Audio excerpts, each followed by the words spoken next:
and how you're gonna grow. Flower man, flower man. Oh yeah, What are that's we my gonna song do? right now. Now, not so much this time of year. If you want to grow some flowers, well, there's a hollyhock right up there. You can see him pink right up one. there.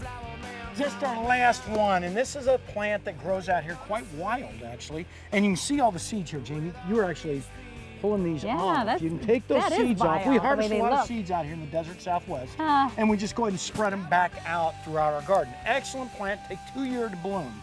So 2 years to bloom.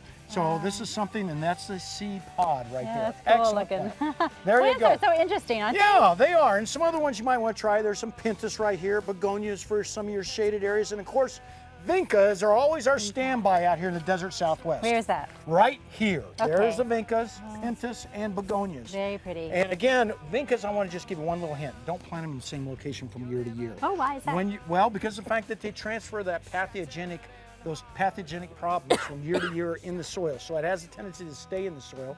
And you don't want to plant them where you're going to be planting tomatoes in the fall or the spring. Okay. So keep that in mind. Very particular. So here's something else. Here's what I want you to do. We talk about this all the time. We're getting a monsoon activity, or starting to get into some monsoonal activity. And this is called BT, Bacillus Thuringiensis. And I want you to hold your hand open. There you go. Looks Let like me have fish that food. pretty little hand. Spread that right in that bird bath Do right I over eat there. it? No, don't eat it. Don't eat it. But spread it in the bird bath right over there. Okay. And by spreading the bird bath, you're going to get rid of any mosquito larvae that might want to come along and infest your garden. Yeah, we don't want all them natural, there. easy to use, and I go ahead and actually make these up in mosquito traps. So I don't want to have a bird bath.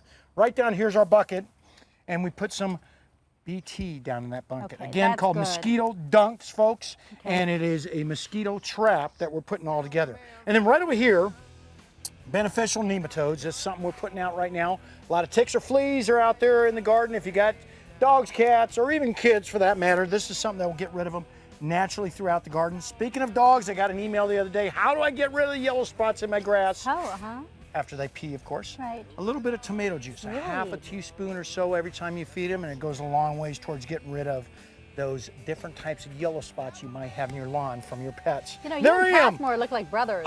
You know, I've been told that many a times. I think it was, we're brothers by a different mother, but I'm not certain. probably. Now, some other things you want to think about, get that liquid seaweed on everything, and start changing over to your iron type products for your lawns. If you're actually fertilizing your lawns with a lot of synthetic fertilizer, start switching over to the different types of iron or high iron. That's a chelated iron. It's one of the best. And that is holy basil right there. And that is an excellent plant that work out with some tea, and it actually creates a antidepressant, and they utilize it quite often over in the, well, India area and those kind of areas. And it is an excellent plant out here in the desert Southwest. Tasty. And regular basil, well, regular basil will go ahead and get rid of a lot of mosquitoes throughout your garden. So there you go. Lots going on in the garden, easy to do. And if you get out early, it's real easy to garden. Really early. Really early. Really, really not this late. Yeah. Thanks, Okay. Dave. Okay, thank you.